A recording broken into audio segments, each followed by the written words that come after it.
The contract bride who healed the millionaire's broken heart. Hello, everyone. Before we begin today's story, I have a small favor to ask. Please hit subscribe and turn on the notification bell so you never miss our channel's new videos. It is quick, free, and the best way to support us in bringing you more dramatic stories. Your support means the world to us.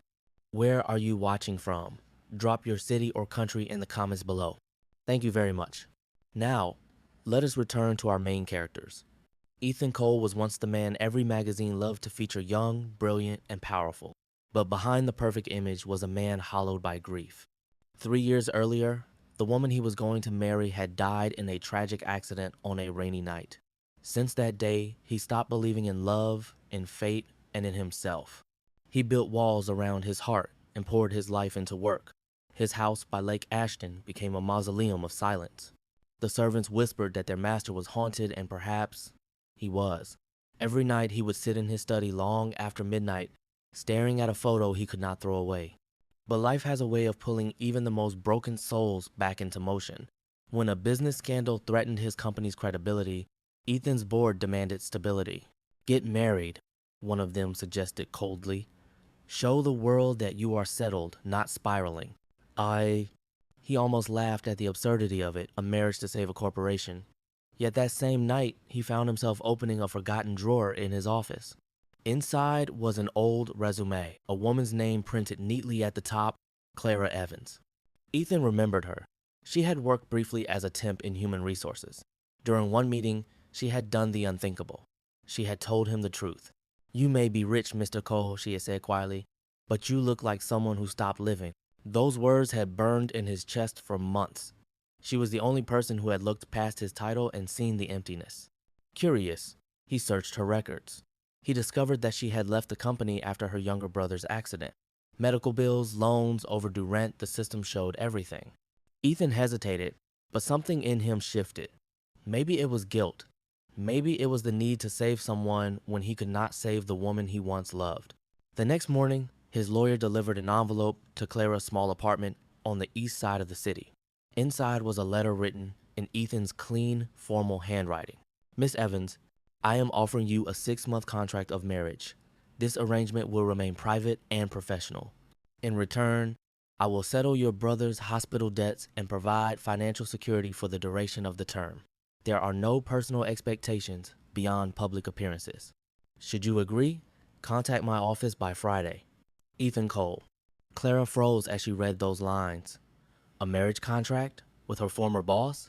The idea sounded insane, yet desperation has a way of making impossible choices feel inevitable. Her brother's treatment had already been postponed twice.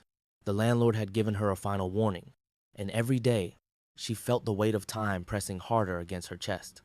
That night, she sat by the hospital window watching the city lights flicker. Her brother's soft breathing echoed behind her.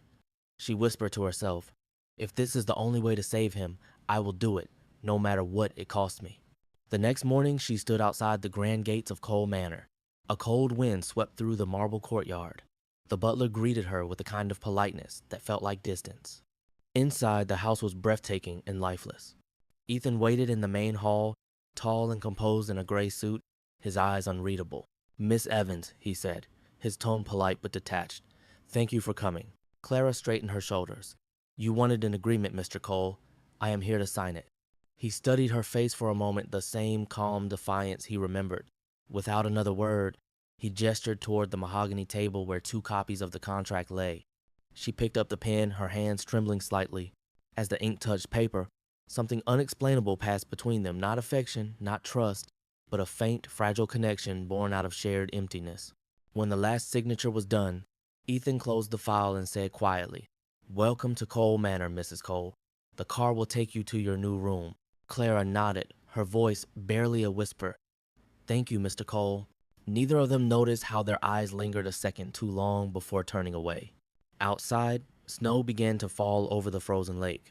Inside, 2 strangers stood on opposite sides of a silent house bound by paper, shadowed by pain, and unaware that this cold beginning would one day awaken the warmest part of their hearts. The first morning in Cole Manor felt like waking inside someone else's dream. The air smelled of cedar and still water from the nearby lake, Every step Clara took echoed through the marble hallways, a reminder that this house was too big for one man and far too cold for a marriage built on paper. She dressed quietly and made her way to the dining room. The table stretched longer than any she had ever seen, set with silver cutlery and crystal glasses that caught the pale sunlight. At the far end sat Ethan Cole, reading the morning paper. He did not look up when she entered. "Good morning, Mrs. Cole," he said in that even tone of his. "I asked the staff to prepare breakfast. I assume you prefer coffee." "Yes, thank you," she replied softly, unsure whether she should sit beside him or across the endless distance between them. She chose the chair nearest to the window instead. For several minutes, the only sounds were the clinking of silverware and the ticking of the old clock on the wall. The silence was heavy but strangely peaceful. Clara realized she was holding her breath. Ethan folded the newspaper and finally looked at her. His eyes were calm, but there was something unreadable beneath them, not cruelty, but exhaustion.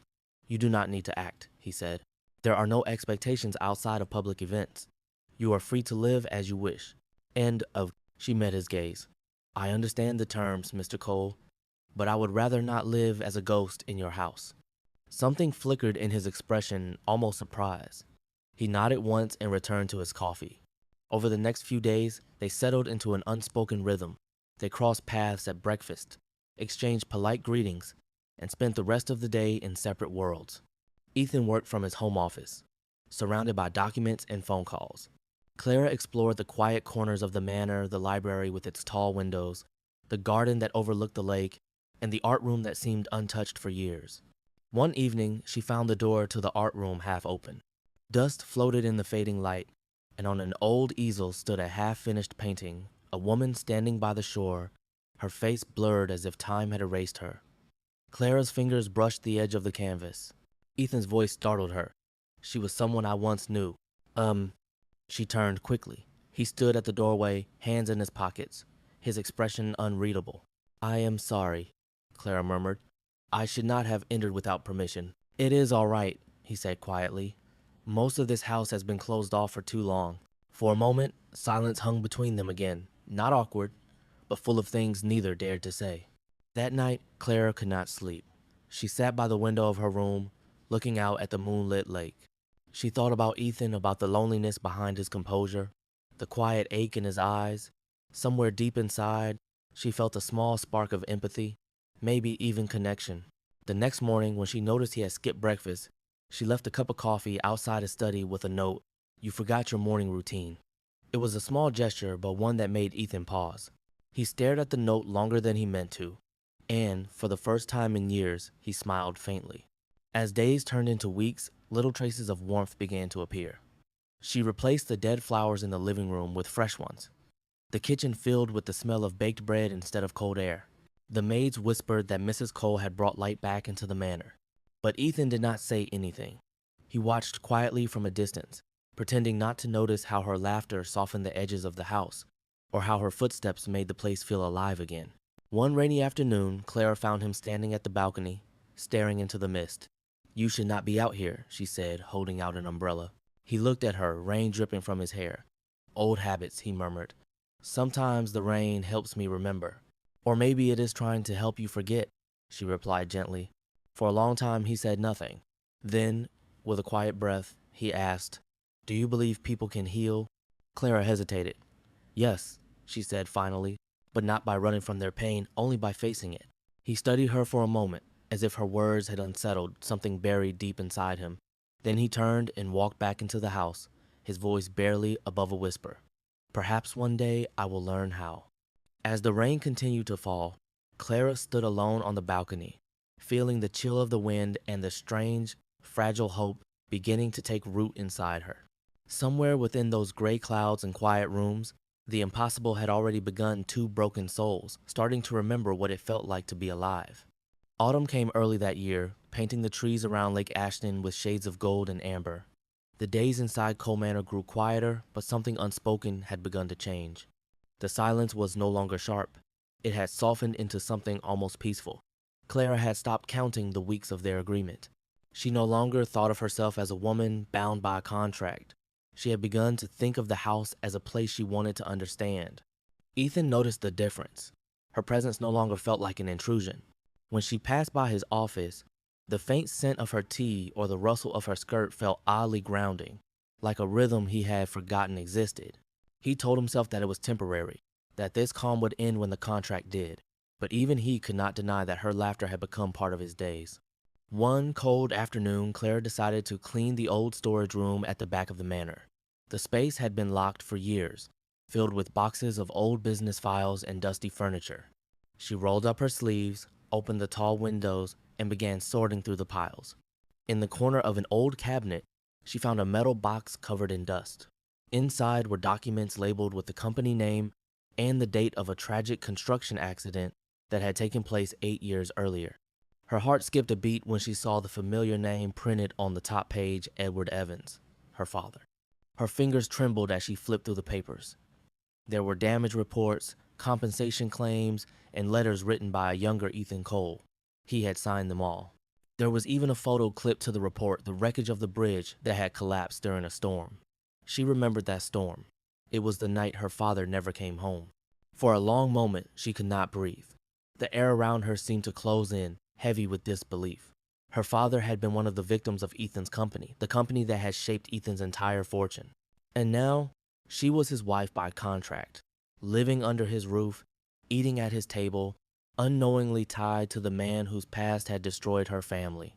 When Ethan entered the room later that evening, he found her sitting on the floor, the papers scattered around her. Her eyes were red, her face pale. "Clara," he said cautiously, "what happened?" She looked up at him, her voice shaking. "Did you know?" He frowned. "Know what?" "That your company's negligence killed my father." Her voice cracked on the word father. "His name was Edward Evans. You paid compensation. You kept the files. You knew this whole time." Ethan froze, his breath caught, his face drained of color. "I did not know," he said finally. "I remember the case. I did not know it was your father. I swear to you, Clara, I never made the connection." "But you knew someone died," she whispered. "You knew someone lost everything that night. And you said nothing when I signed that contract." He took a step closer, but she moved back. "I thought keeping it buried was the right thing," he said quietly, "that no good could come from reopening old wounds. I wanted to protect you from more pain." "Protect me?" Clara's voice broke into a bitter laugh. "You built your life on that pain. You protected yourself, not me." Ethan looked at her, helpless. For the first time, the mask of control fell from his face. "I cannot change what happened," he said softly. "I live with that guilt every day." She stood, her hands trembling. "You should have told me. You owed me that truth." The wind howled through the open window, scattering the papers across the room like snow. Clara gathered the photo of the wreckage and pressed it to her chest. "I thought this house was quiet because of grief," she whispered.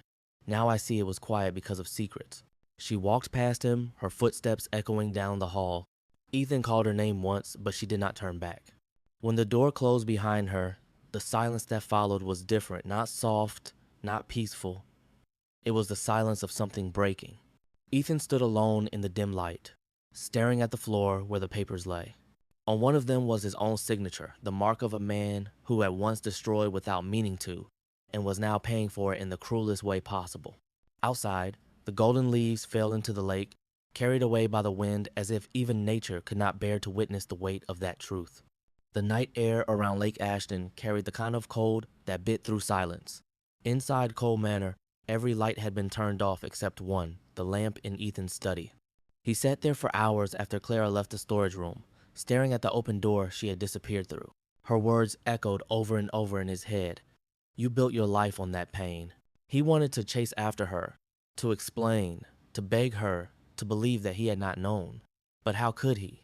How could he ask for forgiveness from the daughter of the man whose death still haunted him?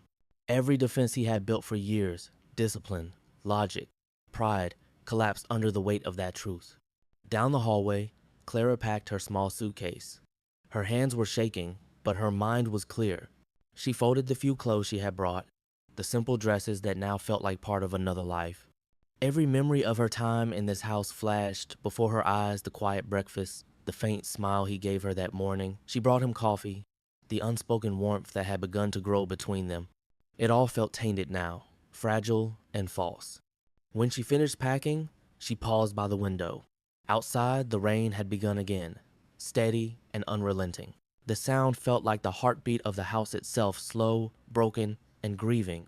She whispered into the dark, "I was supposed to save my brother, not lose myself." Ethan appeared at her door just as she zipped her suitcase. "Clara," he said, his voice raw. "Please, wait."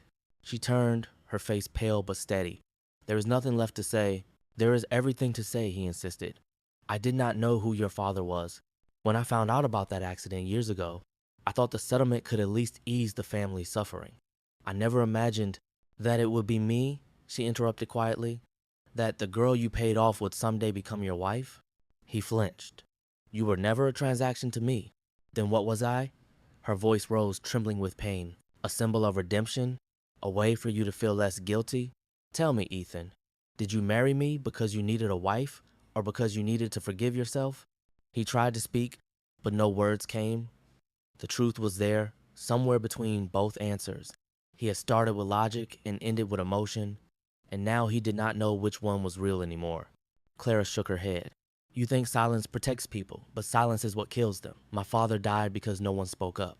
And you are still doing the same thing." The room seemed to shrink around them. The rain tapped against the glass, louder now, as if demanding an end to their quiet war. Ethan stepped forward, his voice breaking. "If I could trade places with him, I would." "Do not say that," she said sharply. "You cannot rewrite the past. You can only live with it. And right now, I cannot live with you." Her words landed like a blade through his chest. For a long moment, neither of them moved. The only sound was the rain and the faint thunder rolling across the lake. Then Clara picked up her suitcase and walked toward the door. "Where will you go?" Ethan asked, his voice almost a whisper. "Somewhere I can breathe," she replied. "You should try that too." He reached for her, but his hand fell to his side before touching her. She turned once more, her eyes glistening. "You once told me that love was nothing but an illusion. Maybe you were right. Maybe I was foolish enough to believe it could heal what pain had broken." Then she was gone. The door closed softly, but the echo lingered through the empty halls. Ethan stood there for a long time, staring at the rain-streaked window. For the first time since his fiance's death, he felt completely, utterly alone. Not the kind of loneliness that time could fix, but the kind that came from knowing he had finally lost the one person who had begun to make him whole again. Hours passed. The rain turned into a storm. Ethan walked outside, letting it soak through his shirt, through his hair, through every layer of armor he had built around himself. He looked up at the dark sky and whispered to the wind, "Maybe this is what I deserve." From a distance, the lake shimmered under flashes of lightning, endless and indifferent. The mansion behind him stood silent, stripped of warmth, stripped of hope. Inside, her scent still lingered faintly in the hall. On the table, her untouched cup of tea had gone cold. And in the emptiness of that moment, Ethan Cole finally realized this was not a contract anymore. This was love, lost too late. The days that followed Clara's departure blurred into one long, gray silence.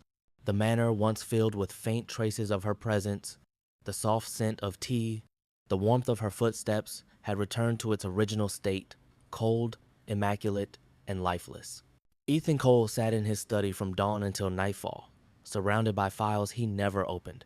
The world outside continued to move, but he remained frozen, as if time itself refused to touch him. The newspapers were less forgiving. Within a week, rumors began to circulate about his failing company. Headlines screamed words like betrayal and collapse. One article claimed he had secretly canceled his marriage to protect his wealth. Another suggested that his mysterious wife had left after discovering a scandal he wanted buried. Each story twisted the truth into something more vicious than the last. Ethan ignored them at first, but when his board of directors called for an emergency meeting, he could no longer pretend the damage was under control. The boardroom was cold, the air thick with judgment. "Public confidence is gone," one man said sharply. "You have lost major investors. We need a statement or reason for the press to believe you are stable again." Ethan sat at the head of the table, his hands folded, his eyes distant. "I will issue a statement," he said, "but I will not lie." "Then we will do it for you," another voice replied. "We will say that your marriage was a mistake, an impulsive arrangement that you have already ended." Ethan looked up slowly. "You will not. You do not have a choice," the man said. "This is business, Ethan, not redemption." The words landed like a strike to his chest. He realized how empty his world had become. how every relationship around him was built on deals, contracts, and conditions. Even this marriage, the one thing that had begun as a lie, had somehow been the most real thing he had ever known. When the meeting ended, Ethan walked out into the rain. It was the same kind of rain that had followed him for years, soft, persistent, and full of memory. He stood under it until his clothes clung to him, until the cold bit at his skin.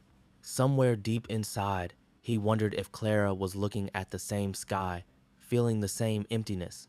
Across the city, Clara tried to rebuild her life in a small apartment near the hospital. She found work at a community center, helping families who struggled with medical bills. The job was modest, but it gave her a sense of purpose she had lost long ago. Yet even as she smiled at the children she helped, a part of her heart remained caught in the silence of Cole Manor. One evening, as she closed the office, a colleague handed her a folded newspaper. "You should see this," he said softly. On the front page was Ethan's photograph. The headline read, "Millionaire Ethan Cole faces corporate betrayal inner circle accused of fraud."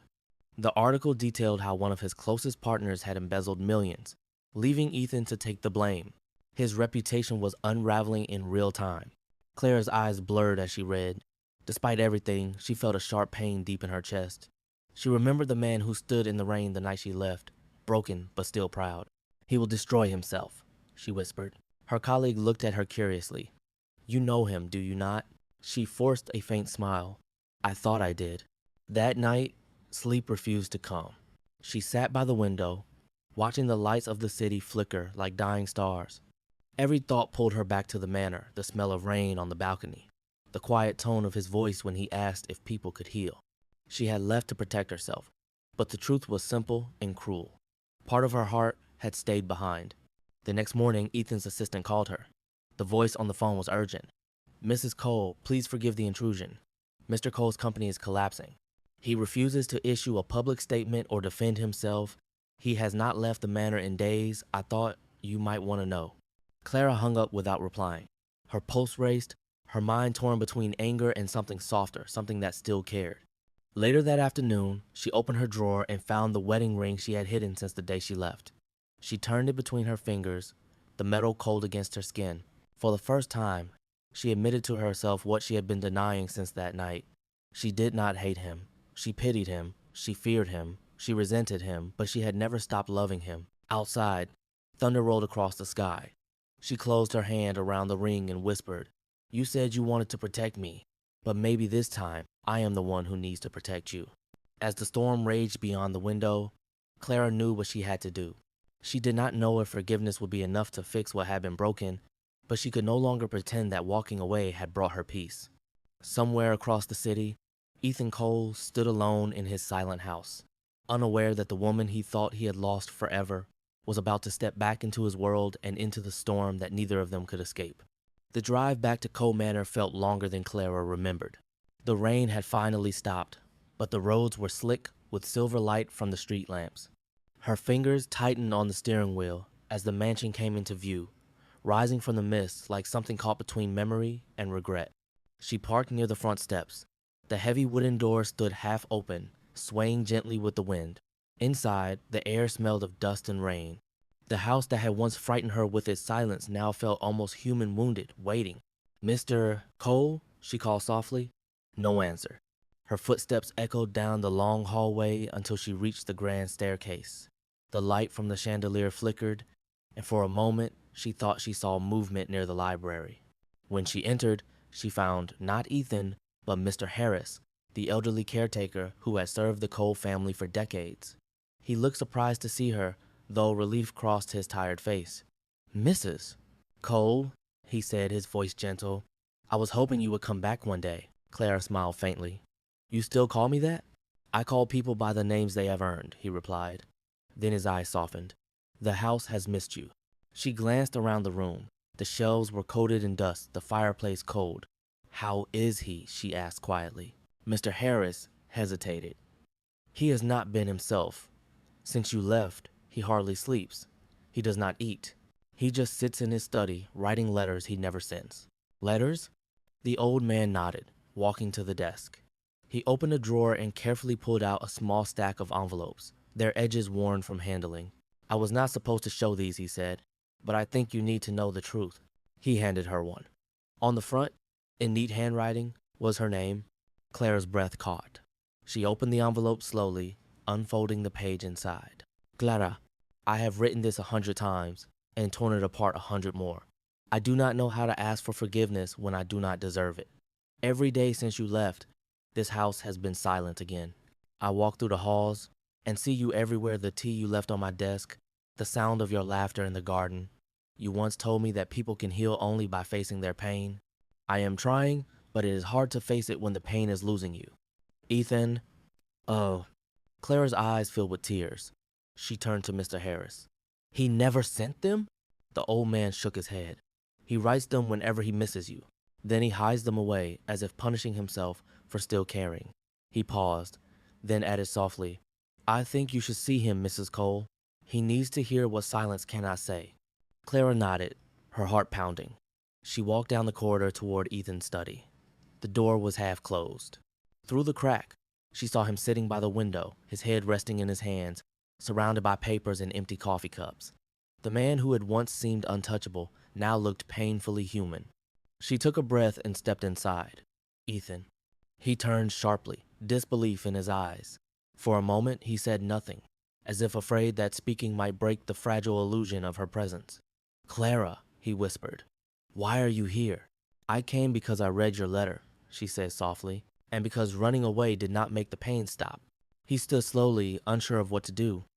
I never meant to hurt you. Everything I did was to protect you. She shook her head gently. You do not protect people by hiding the truth. You protect them by standing beside them when it hurts. Ethan's eyes glistened. I thought if I kept you away from my past, you could have a life free from its weight. And instead, she said, you made me carry it alone. He exhaled, the tension leaving him in a tremor. You deserve better than me. Maybe, she said, stepping closer, but I do not want better. I want honest. For a long moment, neither spoke. The only sound was the quiet hum of the rain returning outside, soft against the window.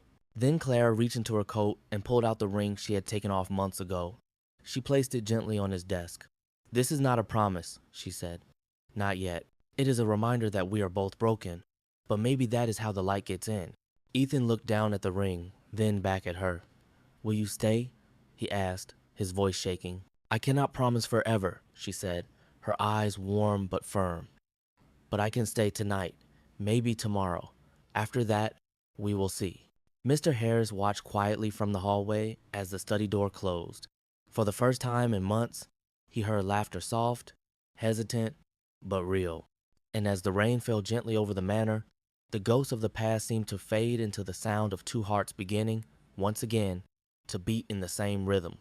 The rain had lasted through the night, wrapping Cole Manor in a veil of mist. When dawn broke, the world outside looked washed, clean, fragile, and new. Clara stood by the tall window in Ethan's study, watching the fog drift above the lake. Behind her, the fire burned low, filling the room with soft golden light. She had not planned to stay the night, but when morning came, she had not been able to leave either. The silence between her and Ethan was no longer sharp. It had changed, grown quieter, gentler. They moved around each other like people afraid to disturb something delicate. Ethan appeared in the doorway, his shirt sleeves rolled up, his hair still damp from the shower. He looked more alive than he had in months, but his eyes held the same uncertainty. Coffee? He asked, holding out a cup. Clara smiled faintly. You remembered how I take it. He nodded. Some things are hard to forget. They sat across from each other at his desk, the same one where she had placed the ring the night before. The contract that had once defined their lives was gone, replaced by a quiet, tentative peace. After a long pause, Ethan spoke. There is something I need to do today, something I should have done years ago. Clara looked at him curiously. What is it? He met her eyes. I need to face the past, the place where it all began. Hours later, they drove together along the winding road outside the city. The clouds began to part, revealing a pale blue sky. The road led to a small cemetery on a hill overlooking the valley. The air smelled of pine and earth. Ethan parked the car and stepped out, the wind tugging at his coat. Clara followed quietly, her footsteps soft on the gravel. At the far end of the hill stood a simple gray headstone weathered by time. Isabel Hart, beloved fiancé and daughter. Ethan stopped in front of it, his shoulders tense. "This is where I come when I forget who I am," he said quietly. "For a long time, I thought I owed her my guilt. I believed that if I punished myself enough, I would keep her memory alive." Clara stood beside him. "And now?" He took a shaky breath. "Now I think guilt is not the same as love. I think she would have wanted me to live." He knelt and placed a single white lily on the grave. His hands trembled. "I am sorry," he whispered. "I tried to build a life out of sorrow, and it nearly destroyed me and her." Clara placed her hand gently on his shoulder. The wind carried the faint scent of rain and lilies. "You do not have to apologize for surviving," she said softly. "You have already paid enough." Ethan turned toward her. His eyes were wet, but his expression was lighter, almost peaceful. "You are the only person who ever saw through all of it, even when you should have walked away." "I did walk away," Clara reminded him, "but I came back because I realized leaving did not end the story. It just paused it." They stood there for a long time, neither speaking, the world around them silent except for the rustle of leaves. The air felt different, freer, as if the ghosts of the past had finally loosened their hold. When they returned to the car, Ethan hesitated. "Clara," he said, his voice low, "I cannot promise that I know how to love right. I have spent too long hiding behind walls, but I want to try. Not because I owe it to you, but because for the first time I want something real." Clara studied his face, the mix of strength and vulnerability she had once feared and now understood. "Trying is enough," she said. "That is how healing begins."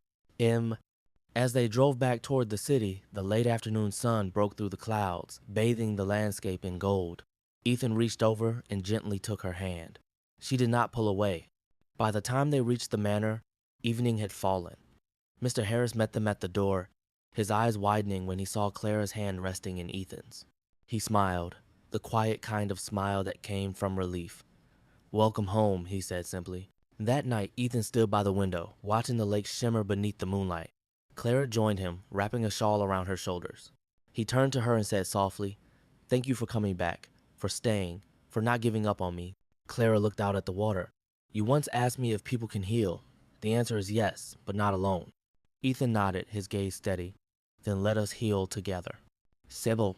Outside, the mist rose again from the surface of the lake, glimmering under the moon. The house no longer felt empty. For the first time in years, it felt like a home, one built not on contracts or guilt, but on the fragile, miraculous courage to begin again. Spring came early that year. The snow around Lake Ashton melted into soft ripples of silver water, and the garden at Cole Manor began to bloom again. For the first time in years, the air inside the house felt alive. Laughter sometimes drifted through the halls. The kitchen no longer smelled of dust, but of cinnamon and morning coffee. Clara had begun working part-time with a local charity that helped families rebuild after financial hardship. Ethan often drove her to the city himself, waiting quietly in the car until she finished her shift.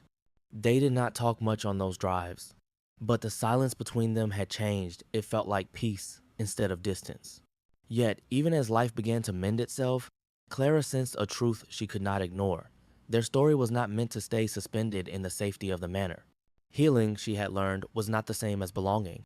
One evening, she stood by the window of their room, watching the sun set over the lake. The reflection of the fading light stretched across the water like a memory that refused to let go. Ethan entered quietly, setting down a stack of files from the office.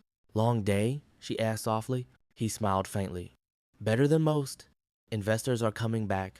The company is steady again." "I am glad," she said. "You deserve to start over." He moved closer, studying her expression. "You sound like someone who is saying goodbye." Clara looked down at her hands. "Not goodbye. Just change." Ethan's voice lowered. "You are leaving." "I need to," she said gently. "When I came back here, I thought I was helping you heal. But somewhere along the way, you taught me that I needed to heal too. I cannot do that if I stay here waiting for the past to catch up with us again." He was silent for a long time. Then he said, "Is this because of the contract? Because it started with something that was never supposed to be real?" She shook her head. "No, it is because it became too real. Because I found something I never expected myself." The words broke something inside him, but they also freed him.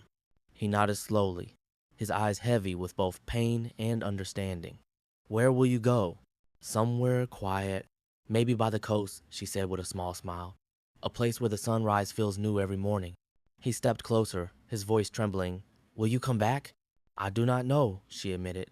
Sometimes love is not about staying. Sometimes it is about letting go so both hearts can breathe again. Ethan reached for her hand, holding it tightly. I will not stop you, he said. But I want you to know that every good thing that comes after this, every morning I wake up without regret, it will be because you walked into my life when I least deserved it. Clara's eyes glistened. Then maybe we were never meant to be forever.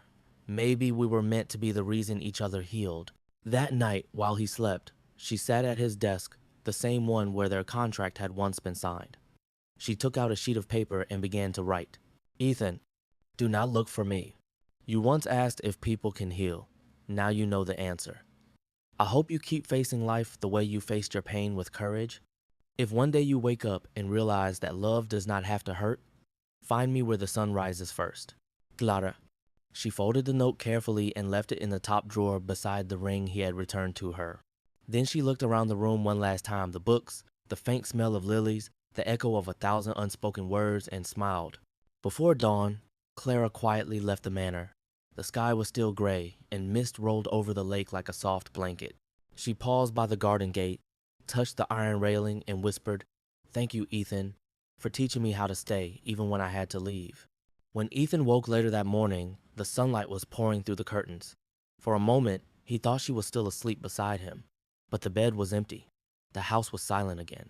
He found the letter in the desk and read it slowly, every word sinking deep into his chest. When he reached the end, he smiled through the ache. He folded the note and placed it beside the ring, whispering, I will find you when I am ready. Outside, the first light of day touched the lake, turning it into a mirror of gold. Ethan stood by the window, watching the horizon. For the first time in years, the emptiness inside him did not feel like loss. It felt like possibility. Somewhere far away, as the sun rose over the coast, Clara closed her eyes and felt the same warmth on her face. Two souls, once bound by paper, were now free, both healed, both whole, both waiting for the next sunrise to bring them home again. A full year had passed since Clara left Cole Manor. The seasons had turned quietly, and the once frozen lake beside the house now shimmered with the light of early summer. The city had started to whisper Ethan Cole's name again, not as the man who fell, but as the man who rebuilt his empire with humility and grace. The company he once nearly lost was thriving, but it was no longer driven by ambition. Ethan had learned to delegate, to listen, and to value the people who worked beside him. The mansion, too, had changed. Mr. Harris had reopened the gardens that had been sealed for years, filling them with flowers. Clara had once loved lilies, magnolias, and soft white roses. Every evening, Ethan stood by the same window where she had said goodbye. He no longer felt the sting of loss when he looked at the lake. He felt gratitude, instead gratitude for the woman who had walked into his life as a contract and left as a miracle. That summer, a letter arrived. It came without a return address, but the handwriting on the envelope was unmistakable. Clara's. Ethan held it for a long time before opening it. Ethan, I have built a small life by the sea. It is quiet here, simple, and honest. The sunrise still reminds me of that promise, the one I left you in my letter. I do not know if you have forgiven yourself, but I hope you have learned to live again. Healing is not forgetting, it is learning to remember without pain. If you ever find yourself ready, come to the place where the sun rises first. Clara. He folded the letter slowly, his heart pounding in a rhythm he had not felt in a long time. 2 weeks later, he boarded a train heading east. The journey stretched for miles across green valleys and winding rivers. He watched the world pass by in streaks of color, the landscape brightening as dawn approached. When the train finally stopped at a small coastal town, Ethan stepped onto the platform. The salty breeze brushed against his face, carrying the scent of the ocean. The town was quiet, dotted with small cottages and narrow streets lined with blooming wildflowers. He walked until he reached the edge of the cliffs. Below, the sea stretched endlessly, glowing under the early light. And there, standing near a wooden fence that overlooked the water, was Clara. Her hair danced in the wind, golden in the sunrise. For a moment, he did not move. He simply watched her, afraid that speaking would break the fragile perfection of the scene. But then, as if she had felt his presence, she turned. Their eyes met. Time, once cruel, seemed to stop. Clara smiled, gentle and calm, the same way she used to when she wanted him to breathe again. "You found me," she said. Ethan walked toward her, his voice soft. "You said to come when I learned how to love without fear. It took me longer than I thought." "Ho." She nodded, her eyes bright with unshed tears. Sometimes the heart needs time to believe it deserves peace. He stopped in front of her, searching her face. "I do not want to rewrite what we lost. I just want to start where we left off with the truth." Clara's smile deepened. "Then tell me the truth." "The truth," he said, taking her hands, "is that you did not just heal me. You saved me. You taught me that love is not about contracts, forgiveness, or promises. It is about choosing the same soul even after you have seen it broken." The wind swept through the tall grass as she leaned into him, her forehead resting against his. The sea roared softly below, like applause from the universe itself. "I was never your contract bride," she whispered. "I was always meant to be the woman who reminded you that love can still be kind." He smiled through the tears. "And you were right, Clara. Love can be kind." Everyone. The first rays of sunlight broke across the horizon, wrapping them both in gold. The world around them glowed, two souls standing where sorrow once lived, now whole, now healed. As the tide rolled in, Ethan took a deep breath and said, "Let us go home." Clara looked toward the rising sun, her voice steady and full of quiet joy. "We already are." The camera of time would have frozen there if it could the millionaire who finally learned to love, and the woman who turned pain into grace. The waves whispered their story to the shore, and the morning sky carried it far beyond the horizon, a story not of contracts or wealth, but of healing, forgiveness, and love that had found its way home.